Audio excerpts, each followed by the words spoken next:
Hello అండి, అందరికీ నమస్కారం అండి. అందరూ ఎలా ఉన్నారండి? బాగున్నారా? నేనండి ఈరోజు మా రాధాకృష్ణ యూట్యూబ్ ఛానల్లో ఏం కూర వండుతున్నానంటే చామదుంప కోడిగుడ్డు పులుసు కర్రీ చేస్తున్నానండి. అది ఎలా చేయాలి, అందులో ఏమేమి వేయాలి చేసి మీ అందరి కోసం నేను చూపిస్తాను. మరి మీరు కూడా చూస్తాకి రెడీ అయిపోయారా? అయితే ముందుగానండి నేను ఇదిగో దాకా స్టవ్ మీద పెట్టుకున్నాను. ఈ దాకని స్టవ్ వెలిగించాను కదా, ఇది వేడైన తర్వాత నూనె వేస్తాను. ఇందులో మంచి నూనె వేస్తానండి.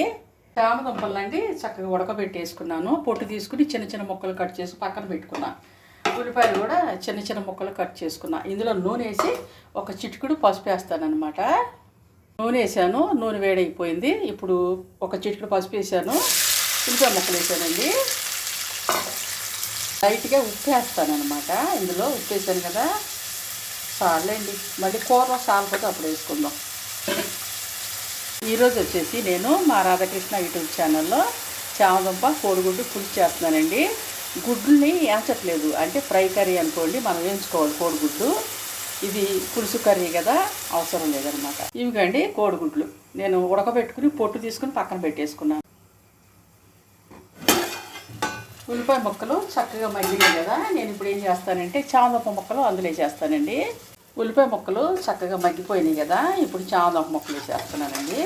చామదుంపలు ఆల్రెడీ నేను ఉడకబెట్టేసుకున్నాను. చక్కగా చిన్న చిన్న ముక్కలుగా కట్ చేసుకున్నాను పొట్టు తీసుకుని. చూసారు కదా చక్కగా తెల్లగా ఎలా ఉన్నాయో చామదుంపలు. ఇవ్వండి, చామదుంప ముక్కలు చక్కగా తెల్లగా ఉన్నాయి కదా, చాలా బాగున్నాయి కదా. రుచి కూడా ఆ మాత్రం ఉంటుందిలేండి.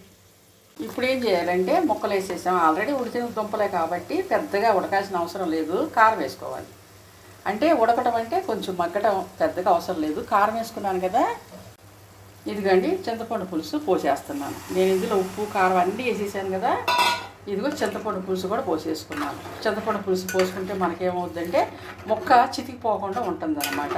అందుకని గుడ్లు కూడా వేసేస్తానండి ఇందులో. నేను కోడిగుడ్లు కూడా వేసేస్తే చక్కగా అన్నీ కూడా మనకి చక్కగా ఉడుకుతాయి అన్నమాట.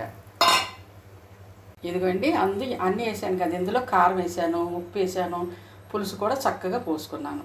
ఇప్పుడు చక్కగా తిప్పుకున్నాను కదా, ఇది చక్కగా ఉడికేసి పులుసు అంతా దగ్గరికి వచ్చి చిక్కపడ్డ తర్వాత కట్టేసుకుందామండి. ఈలోపు చక్కగా ఇది ఉడుకుతుంటుంది అన్నమాట. నేను చక్కగా పులుపు చూసుకున్నాను, ఉప్పు చూసుకున్నాను, చక్కగా కారం అంతా సరిపోయింది. ఇంక ఇది ఉడికి చక్కగా మనకి పులుసు చిక్కబడిపోయి దగ్గరికి వచ్చిన తర్వాత మనం కట్టేసుకోవడమే. చూశారు కదా, మా రాధాకృష్ణ యూట్యూబ్ ఛానల్లో ఈరోజు నేను చామదుంప కోడిగుడ్డు పులుసు కర్రీ చేస్తున్నానండి. అది ఎలా చేయాలో మీకు చూపిస్తున్నాను కదా, చూసి మీరు కూడా నేర్చుకుని మీ ఇంట్లో వాళ్ళందరికీ వండుకుని పెట్టుకోండి. ఇదిగండి గ్రేవీ అంతా చక్కగా చిక్కపడిపోయింది. ఇదిగో కూర అంతా ఉడికిపోయింది అనమాట. ఇంకా మనం కట్టేసుకోవచ్చు. ఇదిగో చక్కగా చిక్కపడిపోయింది. ఇంకా దీన్ని కట్టేసుకుని మనం ఇక అన్నంలో వేసుకుని తినేసేయచ్చు అనమాట. మా రాధాకృష్ణ యూట్యూబ్ ఛానల్లో నేను ఈరోజు చామదుంపను కోడిగుడ్డు పులుసు కర్రీ చేశానండి. చూసారా, పులుసు చేశాను. ఇంకా ఈరోజు ఈ వీడియో ఇంతటితో ఆపేస్తాను.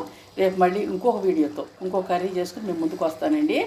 మరి మా రాధాకృష్ణ యూట్యూబ్ ఛానల్లో నేను చేసిన ఈ కోడిగుడ్డు చామదుంప పులుసు కర్రీ మీకు ఎలా అనిపించిందో నాకు కామెంట్లో పెట్టండి, వింటాను. అయితే ఈరోజు ఈ వీడియో ఇంతటితో ఆపేస్తానండి. రేపు మళ్ళీ ఇంకొక వీడియోతో మీ అందరి ముందుకి వస్తాను. అప్పటి వరకు బాయ్ అండి. ఈ పులుసు కర్రీని ఇక నేను కట్టేస్తాను. ఇదిగోండి చూశారు కదా, చక్కగా ఇక ఉడికిపోయింది. నేను కట్టేస్తానండి. చూసారా చక్కగా పులుసు అంతా చిక్కబడిపోయింది. మంచి స్మెల్ వస్తుందండి, గొప్ప ఉడికేస్తుంది. కట్టేస్తాను ఇక. రేపు మళ్ళీ ఇంకొక వీడియోతో కలుసుకుందామండి. అప్పటి వరకు బాయ్ అండి, బాయ్.